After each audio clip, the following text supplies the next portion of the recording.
Ensemble, nous allons sonder les tréfonds de l'affaire FTX, un scandale mélangeant argent, pouvoir et amphétamine.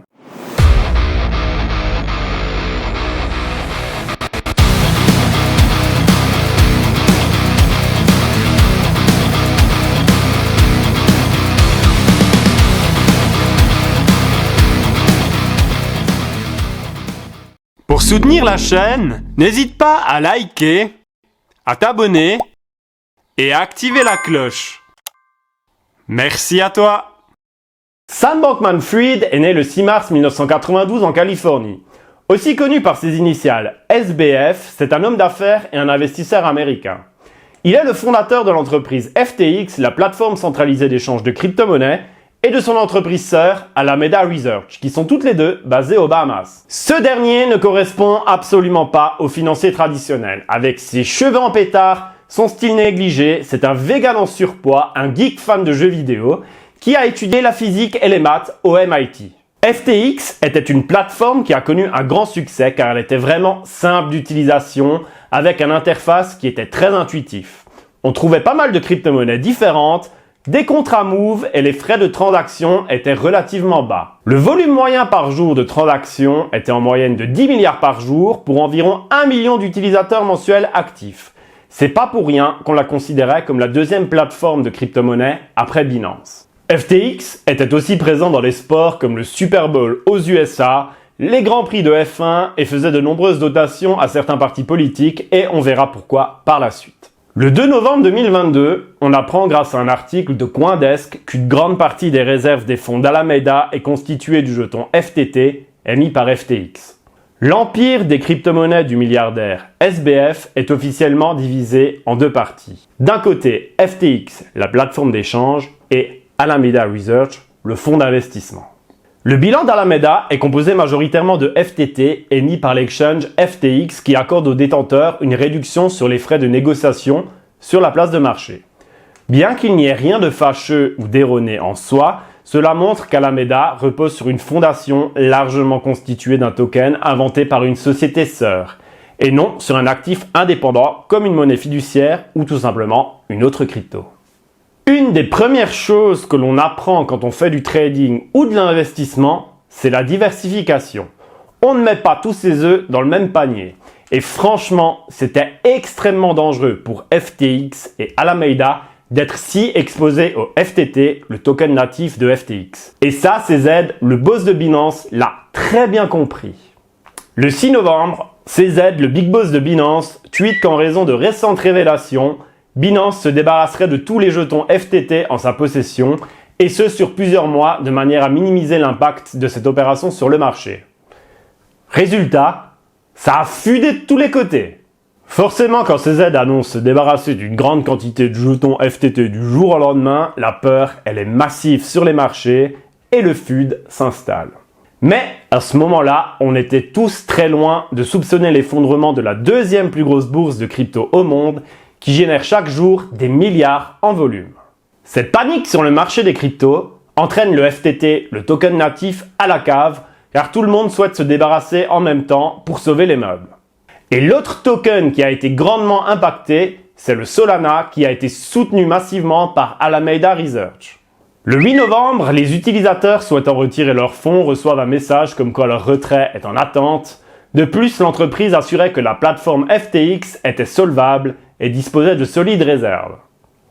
Les utilisateurs vont attendre longtemps leur retrait puisque le 11 novembre, la plateforme est déclarée en faillite, occasionnant des milliards de pertes pour les utilisateurs. CZ étudie la question de rachat de son concurrent de toujours, mais un audit approfondi des comptes révèle un trou abyssal de 8 milliards de dollars de déficit, ce qui entraîne un refus de la part de CZ pour l'acquisition de FTX. Le 11 novembre, SBF démissionne et FTX est déclaré en faillite avec une dette estimée entre 8 et 50 milliards de dollars et une fortune personnelle passant de 25 milliards à 900 millions. On apprend ensuite que la plateforme aurait prêté plus de la moitié des dépôts de ses clients à Alameda pour financer des opérations risquées. Quelques jours après, FTX est victime d'un mystérieux hack. Pourquoi ce règlement de compte par tweet interposé entre SBF et CZ ? SBF était très proche des régulateurs, mais aussi des politiques, et il encourageait à une régulation très stricte de ce secteur, tout en avantageant FTX, ce qui par extension désavantageait évidemment Binance. Personne aime les lèche-culs. CZ en a profité pour envoyer un juste retour de bâton à SBF pour sa tentative de lobbying avec les régulateurs américains. Ensemble, on va essayer de déterminer le profil psychologique atypique de SBF. SBF est-il un manipulateur? En 2021, SBF voulait attirer des investisseurs célèbres et influents dans le capital de FTX. Sequoia Capital, qui est un fonds d'investissement important, qui, ayant misé par le passé sur des géants comme Google et Apple, s'intéresse de près à FTX et décide de planifier un call avec SBF. SBF répond sans hésitation et de manière très détendue aux différentes questions des investisseurs. Le gars, zéro stress. Un des investisseurs l'interroge et lui demande quelle est votre vision à long terme pour FTX.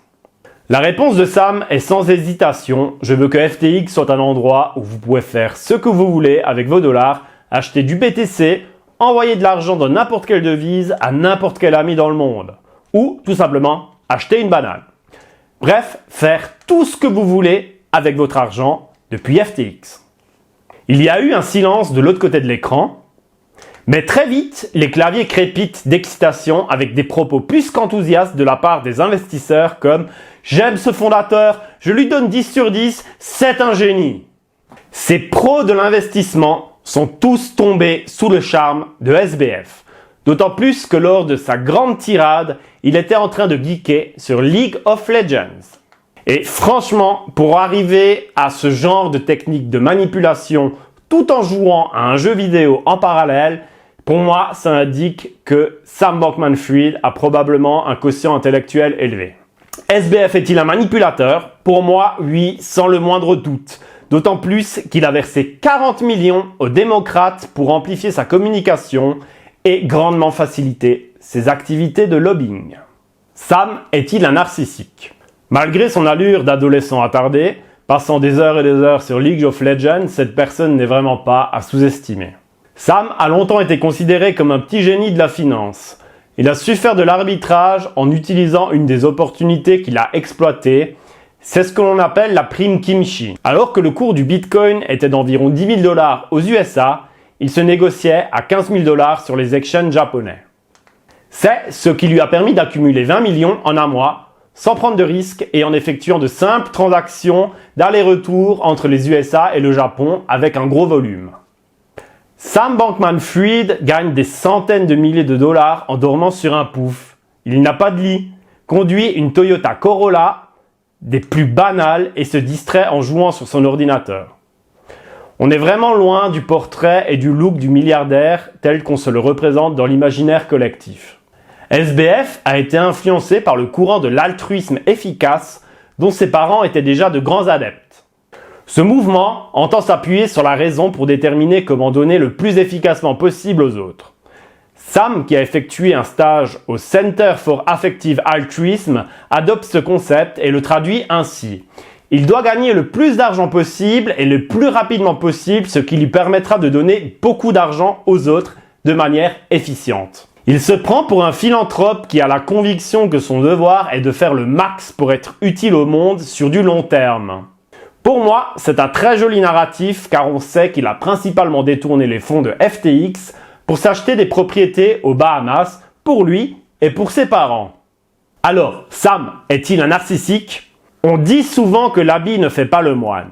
Et dans ce cas-là, ce proverbe s'applique particulièrement bien. Sam est un narcissique qui s'est déguisé en altruiste pour mieux manipuler les masses. SBF est-il empathique? L'empathie, c'est un concept un petit peu spécial. C'est la capacité de comprendre et de ressentir les émotions et les perspectives d'autrui. Elle implique de se mettre à la place de quelqu'un d'autre et de comprendre ce qu'il ressent et pourquoi il le ressent. L'empathie est considérée comme une qualité importante dans les relations interpersonnelles car elle peut aider à créer un lien de compréhension et de compassion avec les autres. Elle peut également aider à mieux communiquer et à résoudre les conflits car elle permet de mieux comprendre les points de vue et les besoins de chacun. Lorsque les utilisateurs essayaient désespérément de retirer leurs fonds, pendant ce temps, Sam s'affichait au calme à geeker sur League of Legends. Il ne semblait vraiment pas affecté par le fait que des milliers d'utilisateurs se retrouvaient sur la paille, certains ruinés, s'étant probablement suicidés en ayant tout perdu. Mais le mec, franchement, balèque. Il a l'air vraiment très détaché par la faillite de FTX et d'Alameda. Et il ne semble vraiment pas affecté émotionnellement. Alors, SBF est-il empathique? Alors, moi, de mon point de vue, non, franchement, il s'en balèque total de vous et de vos pertes. Du fait que SBF présente une structure de personnalité manipulatrice, narcissique et sans empathie, on peut facilement le classer dans les troubles de la personnalité antisociale. C'est un sociopathe qui gérait FTX et qui présente une triade noire de la personnalité.